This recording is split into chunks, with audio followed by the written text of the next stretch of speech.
प्रिय स्टूडेंट, मेरे चैनल पर आप सभी का स्वागत है। मैं प्रभु सर आप सभी की सेवा में उपस्थित हो गया हूं।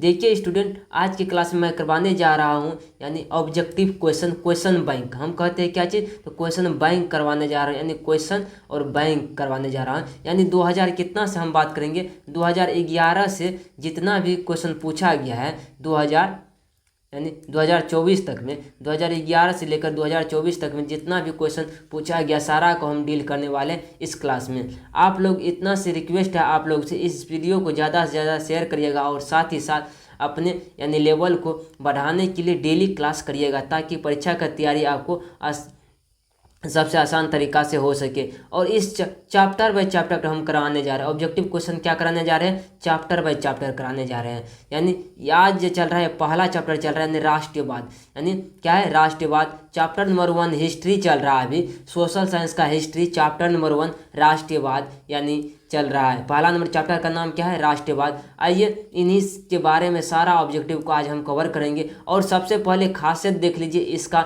सबसे पहले हम खासियत का बात कर लेते हैं। यहाँ पे देख लीजिए, सबसे पहले ये देखिए यह क्वेश्चन किस ईस्वी में पूछा गया, सारा यहाँ पे डील किया गया है। कितना ईस्वी में यह क्वेश्चन पूछा गया है, कौन सा क्वेश्चन, सारा ये लिखा गया, ईस्वी लिखा गया है। चलिए अब चलते हैं आज के पहला नंबर क्वेश्चन से स्टार्ट करने जा रहे हैं। आप लोग मत भूलिएगा यानी इस चैनल को सब्सक्राइब करने और साथ ही साथ वीडियो को शेयर करने, अपने दोस्तों ग्रुप में जितने भी है सारा में शेयर करने का प्रयास करिएगा। चलिए आज की क्लास को हम स्टार्ट करते हैं और यहाँ देखने का प्रयास करिए।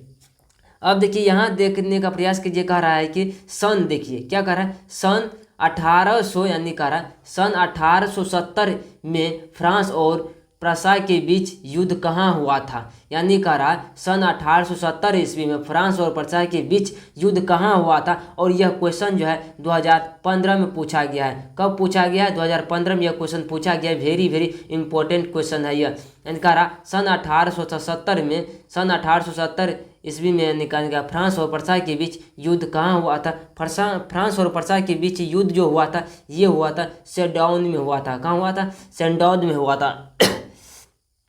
वो फ्रांस और प्रसा के बीच जो युद्ध हुआ था वह सेडौन में हुआ था। कहाँ हुआ था, सेडौन में। ऑप्शन नंबर 1 को टिक करिएगा। चलिए अब अगला नंबर क्वेश्चन पर हम बढ़ने का प्रयास करते हैं और आपको बताने का भी प्रयास करते हैं। अब इस क्वेश्चन को जरा से देखिए, सबसे आसान क्वेश्चन ये क्वेश्चन है। सबसे पहले देखिए आप, कह रहा है कि दूसरा नंबर यानी क्वेश्चन ये है। सारा में क्वेश्चन इसलिए हम लगा दिए क्योंकि क्वेश्चन बैंक से यह पूछा गया, इसीलिए नंबर नंबरिंग नहीं किया। फिर भी आप आगे चैप्टर का होगा तो कभी हम करा सकते हैं, एक ही वीडियो में एक ही क्लास में यानी 4-5 हमने चैप्टर को कराएंगे, तो इसलिए इस पे नंबर नहीं दिया गया। आप यदि देना चाहते दे सकते थे। चलिए अब कर किस युद्ध के बाद जर्मनी का एकीकरण हुआ। 2018 में यह क्वेश्चन पूछा गया। कह रहा किस युद्ध के बाद जर्मनी का एकीकरण हुआ। तो ये किस युद्ध के बाद जर्मनी का एकीकरण हुआ था, ये जो हुआ था यानी सेडौन की युद्ध के बाद। कह रहा सेडौन की युद्ध के बाद जर्मनी का यानी एकीकरण हुआ था। आपसे पूछेगा किस युद्ध के बाद जर्मनी का एकीकरण हुआ था। 2018 में यह क्वेश्चन पूछा गया था। सेडौन की युद्ध के बाद जर्मनी का एकीकरण हुआ था। सेडौन की युद्ध के बाद कहाँ हुआ था, जर्मनी का एकीकरण हुआ था। आप इस क्वेश्चन को जरा सा गौर से देखने का प्रयास करिएगा। अब चलिए इस क्वेश्चन पे आने का प्रयास करते हैं। अब यहाँ कर यूरोप का मरीज किसे कहा जाता है। कर यूरोप का मरीज जो है किसे कहा जाता है। कर यूरोप का मरीज किसे कहा जाता है। यह क्वेश्चन 2019 में पूछा गया है। यह क्वेश्चन जो 2019 में करा पूछा गया है। कर यूरोप का मरीज किसे कहा जाता है। यूरोप का मरीज कहा जाता है, किसे आप कहा जाता है, जरा सा देखिए इसमें। यूरोप का मरीज कहा जाता है, क्या कह सकते हैं इसमें, यूरोप का मरीज जो कहा जाता है, यूरोप का मरीज तुर्की को कहा जाता है। ऑप्शन नंबर 1 को टिक कर लीजिए। यूरोप का मरीज किसे कहा जाता है, तुर्की को कहा जाता है। ऑप्शन नंबर 1 को टिक कर लीजिएगा। चलिए अब अगला नंबर क्वेश्चन पर बढ़ने का प्रयास करते हैं। अब चलते हैं यहाँ पे आ जाते हैं, यानी अगला क्वेश्चन पर आ जाने का प्रयास करते हैं। अब यहाँ पर देख लीजिए आज के क्वेश्चन इसमें यानी अगला नंबर क्वेश्चन पर जरा सा डील करने का प्रयास करते हैं। थोड़ा सा 1 सेकेंड रुक जाइए, थोड़ा सा ये बीच में थोड़ा सा आगे है। अब यहाँ देख लीजिए, कह रहा यंग यूरोप का संस्थापक कौन था। कह रहा है यंग यूरोप का संस्थापक किसने किया था, ये कहने का अर्थ है कौन था किया था। यानी यंग यूरोप का संस्थापक कौन किया था, ये किया था यानी चौथा नंबर का मेजनी किया था। यानी कह रहा कि मेजनी किया था। यंग यूरोप का संस्थापक कौन किया था, मेजनी किया था। ऑप्शन नंबर 1 को टिक करके आप आगे बढ़ जाइएगा। चलिए अब अगला नंबर क्वेश्चन पर हम चलने का प्रयास करते हैं। और यहाँ पे देखिए टीपू सुल्तान के शासक थे। कह रहे टीपू सुल्तान के शासक थे। टीपू सुल्तान के शासक कौन थे? यहाँ देखिए कह रहे टीपू सुल्तान शासक थे। कहाँ के शासक थे? टीपू सुल्तान 2019 में यह क्वेश्चन पूछा गया। टीपू सुल्तान शासक थे यानी मैसूर का शासक थे। यानी टीपू सुल्तान कहाँ के शासक थे? तो मैसूर का शासक थे। ऑप्शन नंबर 1 को टिक करिएगा। चलिए अब अगला नंबर क्वेश्चन पे आने का प्रयास करते हैं। कह रहे गैरीबाल्डी पेशे से क्या थे? कह रहे गैरीबाल्डी पेशे से क्या थे? गैरीबाल्डी पेशे से क्या था? गैरीबाल्डी कह रहा पैसे से क्या था? गैरीबाल्डी कह रहा पैसे से क्या था? सब कोई जानते हैं कि गैरीबाल्डी पेशे से कह रहा क्या था? 2014 और 2019 में यह क्वेश्चन पूछा गया है। गैरीबाल्डी पेशे से नाविक थे। ऑप्शन नंबर डी को टिक करिएगा। गैरीबाल्डी क्या थे? पैसे से नाविक थे। ऑप्शन नंबर डी को टिक कर लीजिएगा। चलिए अब आते हैं यानी अगला नंबर क्वेश्चन पे चलने का हम प्रयास करते हैं। और यहाँ देखिए क्या कहा जा रहा है। अगला नंबर क्वेश्चन में कहा जा रहा है यानी अरे कि फ्रैंकफर्ट की संधि पर हस्ताक्षर कब हुई थी? फ्रैंकफर्ट की संधि पर हस्ताक्षर कब हुई थी? फ्रैंकफर्ट की संधि पर हस्ताक्षर जो हुआ था ये हुआ था 1871 ईस्वी में। कब हुआ था? 1871 ईस्वी में हुआ था। ऑप्शन नंबर सी को टिक करिएगा। फ्रैंकफर्ट की संधि पर हस्ताक्षर कब हुआ था? 1871 ईस्वी में हुआ था। ऑप्शन नंबर सी को टिक कर लीजिएगा। चलिए अब चलते हैं अगला नंबर क्वेश्चन पे। अगला नंबर क्वेश्चन देखिए थोड़ा सा ये क्वेश्चन जो थोड़ा सा कट गया, नहीं कटा, चलो कोई बात नहीं। यहाँ देख लीजिए कह रहा 1831 में कौन सी संधि हुई थी? कह रहा 1831 में कौन सी संधि हुई थी? 2021 में क्वेश्चन पूछा गया। 1831 में संधि जो हुआ था यानी फ्रैंकफर्ट की संधि हुआ था। 1831 में किसका संधि हुआ था? फ्रैंकफर्ट की संधि हुआ था। ऑप्शन नंबर 1 को टिक करिएगा। चलिए अब अगला नंबर क्वेश्चन पे चलने का प्रयास करते हैं। आप लोग सभी क्वेश्चन को बारीकी से देखते चलिए। इस क्वेश्चन को आप देखिए कह रहा कि यहाँ पे देखिए कह रहा 1830 की क्रांति के बाद फ्रांस में किस प्रकार का शासक स्थापित हुआ? कह रहा 1830 की क्रांति के बाद फ्रांस में किस प्रकार का शासन स्थापित हुआ था? 2021 में यह क्वेश्चन पूछा गया। किस प्रकार का शासन स्थापित हुआ था? ये जो हुआ था यानी यह हुआ था गणराज्य शासन स्थापित हुआ था। कौन हुआ था? गणराज्य शासन स्थापित हुआ था। गणराज्य शासन स्थापित हुआ था। ऑप्शन नंबर यानी सी को टिक कर दीजिएगा।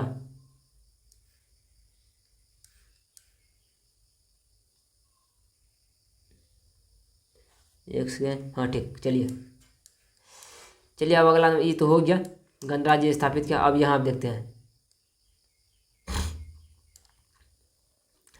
कहा जर्मनी के एकीकरण के लिए कौन उत्तरदायी था? कहा जर्मनी के एकीकरण के लिए कौन उत्तरदायी था? 2021 में यह क्वेश्चन पूछा गया है। जर्मनी के एकीकरण के लिए कौन उत्तरदायी था? जर्मनी के एकीकरण के लिए बिस्मार्क उत्तरदायी था। कौन उत्तरदायी था? तो बिस्मार्क उत्तरदायी था। ऑप्शन नंबर बी को टिक करिएगा। कहा कि जर्मनी के एकीकरण के लिए कौन उत्तरदायी था? जर्मनी के एकीकरण के लिए बिस्मार्क यानी उत्तरदायी था। ऑप्शन नंबर बी को टिक करिएगा। चलिए अब अगला नंबर क्वेश्चन पे आने का प्रयास करते हैं और यहाँ पे देखने का प्रयास करिए। कह इटली के एकीकरण में निम्न में से किसका संबंध नहीं है? कह रहा इटली के एकीकरण में निम्न में से किसका संबंध नहीं है? 2021 में यह क्वेश्चन पूछा गया है। कह रहा इटली के एकीकरण में निम्न में से किसका संबंध नहीं है? तो किसका संबंध नहीं है? तो ये संबंध जो नहीं है बिस्मार्क का संबंध नहीं था। इटली के एकीकरण में निम्न में से किसका संबंध नहीं था? तो बिस्मार्क का संबंध नहीं था, मेजनी का था। सही तो गलत हो गया, ये भी गलत, ये भी गलत। अब चलते हैं अगला नंबर क्वेश्चन पर आने का प्रयास करते हैं।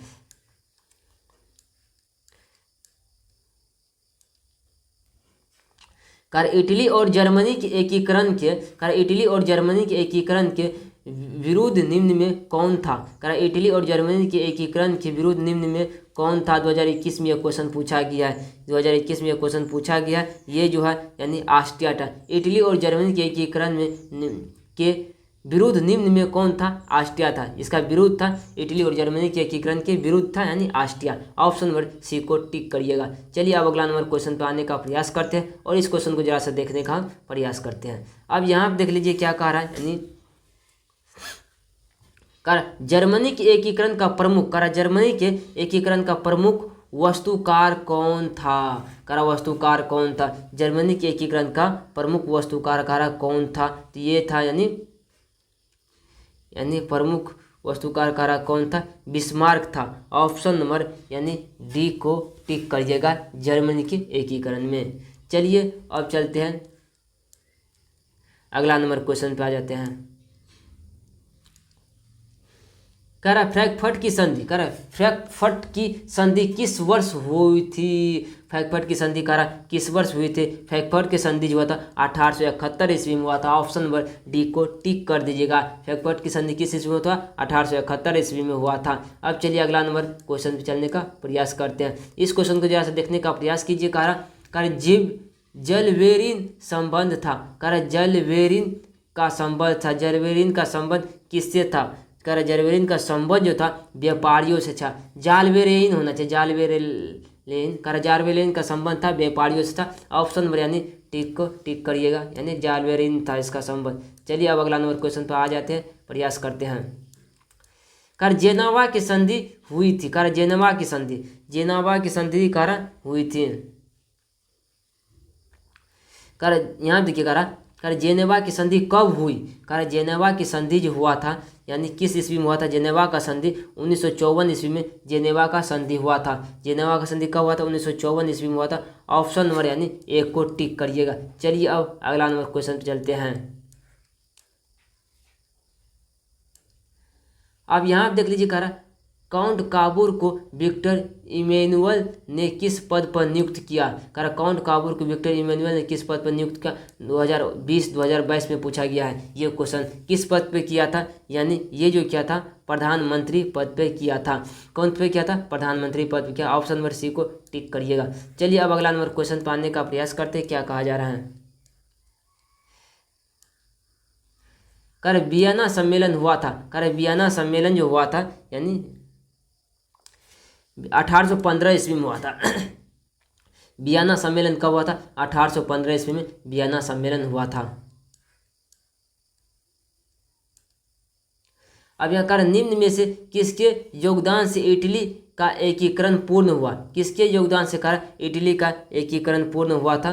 किसके योगदान से कह रहा इटली का एकीकरण जो पूर्ण हुआ था, ये हुआ था यानी मेजनी, काउंट काबूर, विक्टर लेमन, इन सभी के योगदान से इटली का एकीकरण क्या होता पूरा होता। ऑप्शन नंबर पे यानी क्या कर सकते हैं, यानी इसको टिक कर सकते हैं, डी को टिक कर सकते हैं। ऑप्शन नंबर डी को यानी कहने का अर्थ क्या है, टिक कर सकते हैं।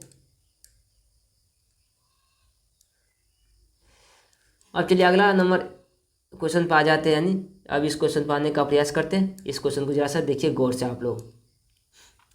कर रक्त और लौह की नीति का अवलंबन किसने किया था। रक्त एवं लौह नीति का अवलंबन जो है किसने किया था, इनका रक्त एवं लौह नीति का अवलंबन किसने किया था। 2011 2017 में यह क्वेश्चन पूछा गया। 2020 में कितना इंपॉर्टेंट, 2023 2024 में यह क्वेश्चन पूछा गया। कर रक्त और लौह की नीति का अवलंबन किसने किया। रक्त एवं लौह नीति का अवलंबन जो किया था बिस्मार्क ने किया था। ऑप्शन यानी सी को टिक कर दीजिएगा। चलिए अब अगला नंबर क्वेश्चन पर हम बढ़ने का प्रयास करते हैं। अगला नंबर क्वेश्चन पर जरा सा देखिए और गौर फराने का प्रयास कीजिए। यहाँ आप देख लीजिए।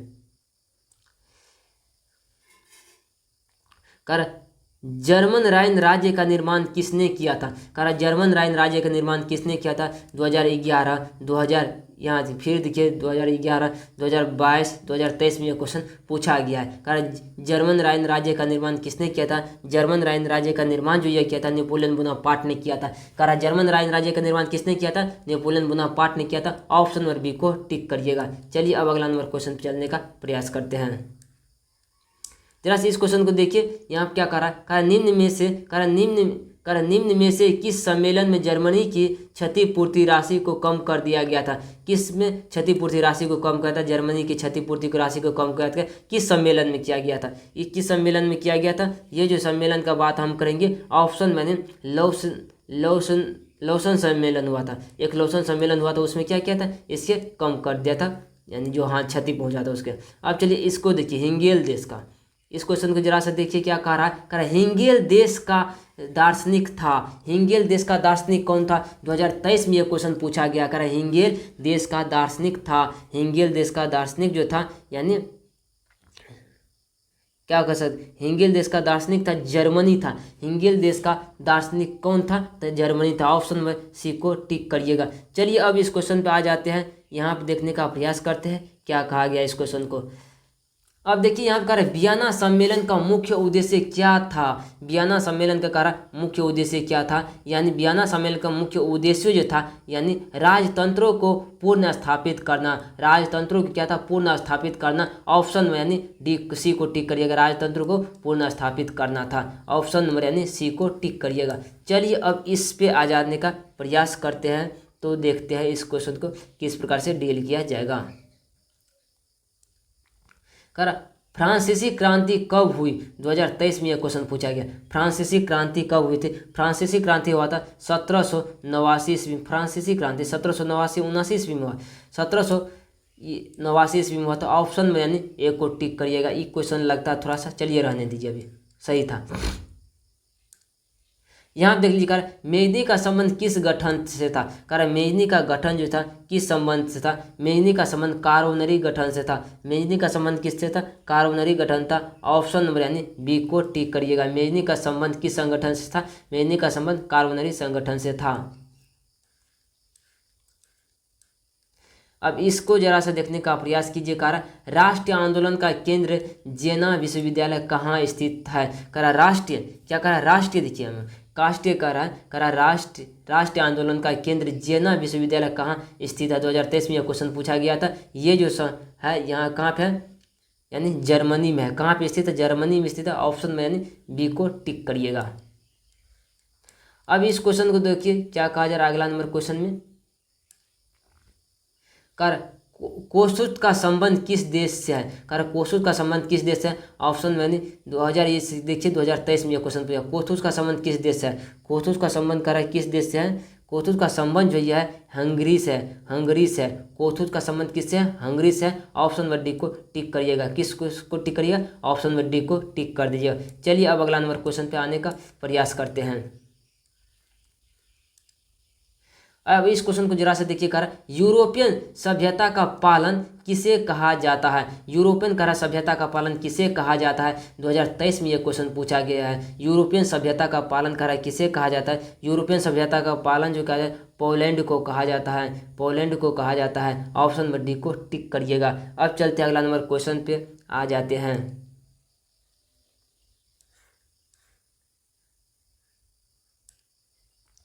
कर प्रथम जेनेवा कनेक्शन कब हुआ था। प्रथम जेनेवा कनेक्शन कब हुआ था। प्रथम जेनेवा कनेक्शन जो हुआ था 1854 ईस्वी में हुआ था। कब हुआ था, 1854 ईस्वी में हुआ था। कर इटली का एकीकरण पूर्ण हुआ। कर इटली का एकीकरण पूर्ण हुआ। इटली का एकीकरण 1871 ईस्वी में पूर्ण हुआ। इटली का एकीकरण कब पूर्ण हुआ। इटली का एकीकरण 1871 ईस्वी में पूर्ण हुआ था। इटली का एकीकरण कब पूर्ण हुआ। इटली का एकीकरण 1871 ईस्वी में पूर्ण हुआ था। ऑप्शन में बी को टिक करिएगा। चलिए अब अगला नंबर क्वेश्चन चलने का प्रयास करते हैं क्या कहा जा रहा है इसमें। अब यहाँ देख लीजिए, लुई फिलिप किस देश का शासक था। 2024 में क्वेश्चन पूछा गया है। लुई फिलिप कह रहा है किस देश का शासक था, फ्रांस का शासक था। लुई फिलिप किस देश का शासक था, फ्रांस का शासक था। ऑप्शन नंबर यानी बी को टिक कर दीजिएगा। चलिए अब अगला नंबर क्वेश्चन पाने का प्रयास करते हैं।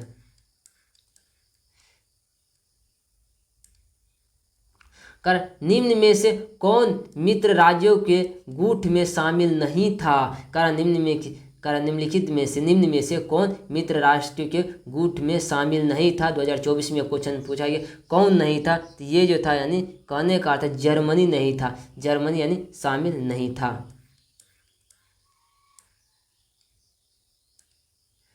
अब इस क्वेश्चन को जरा सा देखने का प्रयास के कारण ब्रोहमिया निम्न में से किस देश के अधीन था। ब्रोहमिया निम्न में से किस देश के अधीन था। 2024 में यह क्वेश्चन पूछा गया ब्रोहमिया किस देश के अधीन था। ये जो था यानी तुर्की का अधीन था। ब्रोहमिया किस देश का था, तो तुर्की का था। ऑप्शन नंबर सी को टिक करिएगा। अब चलते हैं अगला नंबर क्वेश्चन पे क्या कहने का प्रयास कहा जा रहा है।